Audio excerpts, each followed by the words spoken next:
hardly anyone is even aware that it's going on. And that is, we're all concerned. We hear every day about the atrocities that are committed in Libya and about the people that are being mowed down.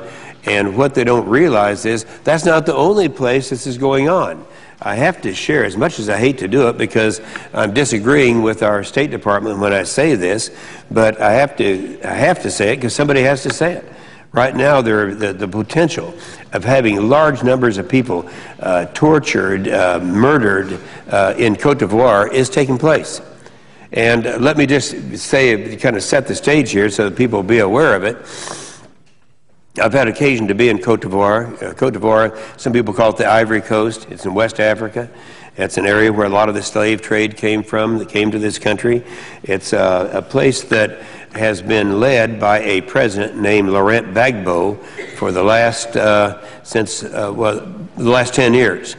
I first became acquainted with the country back before he was president of Cote d'Ivoire. In fact, his wife, Simone, who is now his wife, was not his wife at that time, and she was a member of parliament. And so I kind of sat through what happened in 2002 when there was a real effort primarily by one individual. His name is Alassane Ouattara, from the northern part of Cote d'Ivoire, charging against him. Now, it's kind of interesting because Cote d'Ivoire is one country, but up in the north, you have primarily the Muslim area, in the south and east, primarily the Christian element. And so there's been a real effort for quite some time for the chosen one up there, who's Alassane Ouattara, to defeat President Gbagbo. Now, here's the problem that we have. There was an election that took place a few months ago when it appeared that Ouattara actually beat the incumbent president, President Gbagbo. And so we were all concerned about this in terms of, was it a straight election? And I'm going to tell you in a couple of minutes here why it was not, but also tried to call this to the attention of the administration. Right after, way back in January, after the election took place, I wrote a letter to Secretary Clinton, and I said, I'd like to have you reevaluate. I'm going to have that letter as, at the conclusion of my remarks as a part of my statement to be printed in the record. But to look at this and evaluate this as to what actually went on in that election and how it was rigged. Ouattara tried to deny the involvement in a mass slaughter that took place just a couple of days ago. That was in a town called Dukway. Dukway was in a town in the southern part of an area that was very strongly in favor of President Gbagbo. And somewhere between 300 and 1,000 people in that western town of Dukway were slaughtered, were with guns and with machetes. And Mr. Ouattara and his people tried to deny their involvement in the mass slaughter, but the forces took place in the town days earlier, and the Gbagbo forces were not even near the town. They had left the town a week before this happened. And so, don't believe me, but The Guardian, which is a British newspaper, reported just last night, they said, and I'm going to quote now from the newspaper, it said, the UN mission said traditional hunters known as Dozos fought alongside Ouattara's forces and took part in killing 330 people in the western town of Dukway.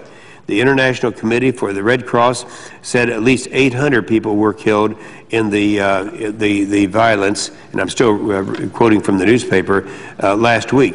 What we don't know is that 800 plus the 330, so roughly it's 1,000. Guillaume Haifa, who's the deputy head of the Human Rights Division of the United Nations mission in Ivory Coast, blamed 220 of the deaths on the pro-Ouattara forces.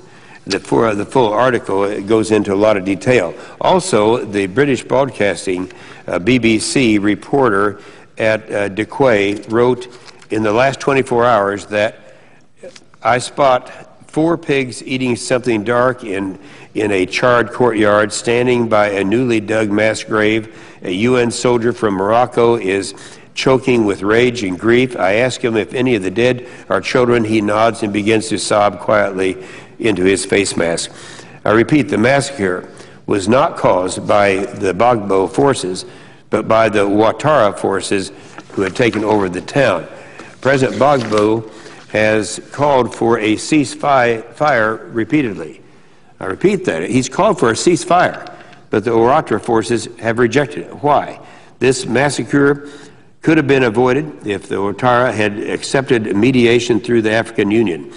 On March the 27th, the African Union sent former Cape Verde Foreign Minister Jose Brito to mediate between Ouattara and Gbagbo. Gbagbo accepted mediation, Ouattara did not.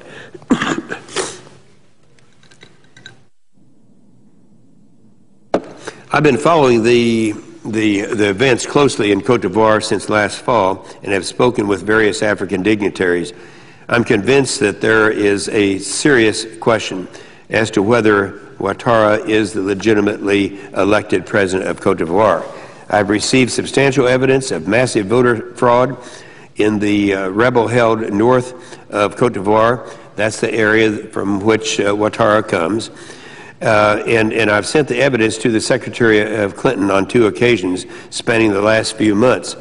One of them is where we actually have the evidence of the number of votes that were stolen. In one letter, I pointed out, this is the last letter, which I'll make a part of this record, to the evidence which shows that Ouattara received 94,873 votes that were listed on a tally sheet for one of the 5 regions in the rebel-held north. Times this by 4, and it comes to very close to the margin of victory from that allegedly President Gbagbo lost. That's 400,000 votes. So if indeed a similar amount of voter fraud exists in these 4 regions, Gbagbo is the actual winner of the November 28th presidential election.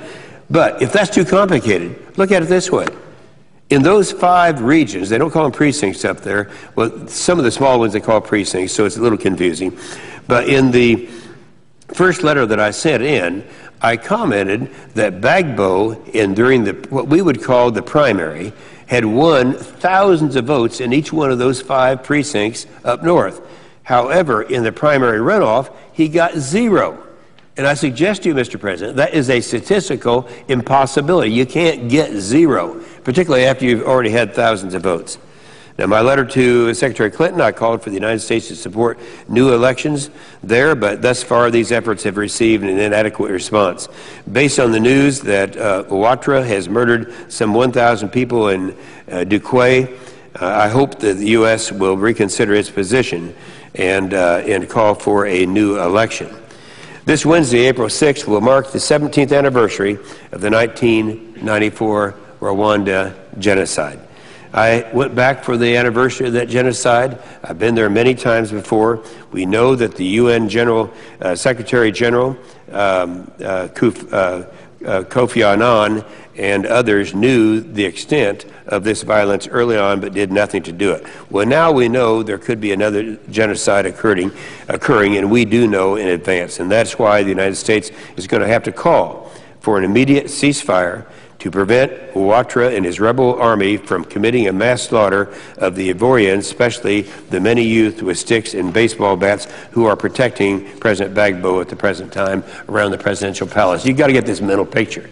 You got these kids, young kids, who are marching around. They don't have any weapons. They're carrying baseball bats and 2x4s. And I've also been told that within the last half hour, that the United Nations helicopters, UN peacekeeping helicopters, are firing on Gbagbo's military camp, causing massive explosions. Now, there could be some confusion on this, because 2 of the articles that came out in the last half hour, one of them was talking about the French, who are kind of behind in supporting, of course, Ouattara, that they are involved in this. The other says the UN. I'm not sure. One of the 2 is. Lastly, I've sent a letter to Senate Foreign Relations Committee Chairman John Kerry, And by the way, I talked to him personally about this. He is very concerned about it. I've requested that he convene a hearing as soon as possible into the atrocities committed by forces loyal to the rebel leader Ouattara, as well as into what I believe were flawed elections that gave legitimacy to his claim of the presidency. So I do ask unanimous consent that now, at the conclusion of these remarks, placed in the record immediately following my comments would be the two letters sent to Secretary Clinton, along with a letter sent to Senator Kerry, and with the calculation or of the miscalculation of the election that I honestly in my heart believe was stolen. This is what we're asking to be put in the record. This is the tabulations of the precincts. And you add up the precincts, in just one precinct, there was a mistake of over 85,000 votes just in one precinct. So I ask unanimous consent those be made a part of the record. Without objection. And I yield the floor.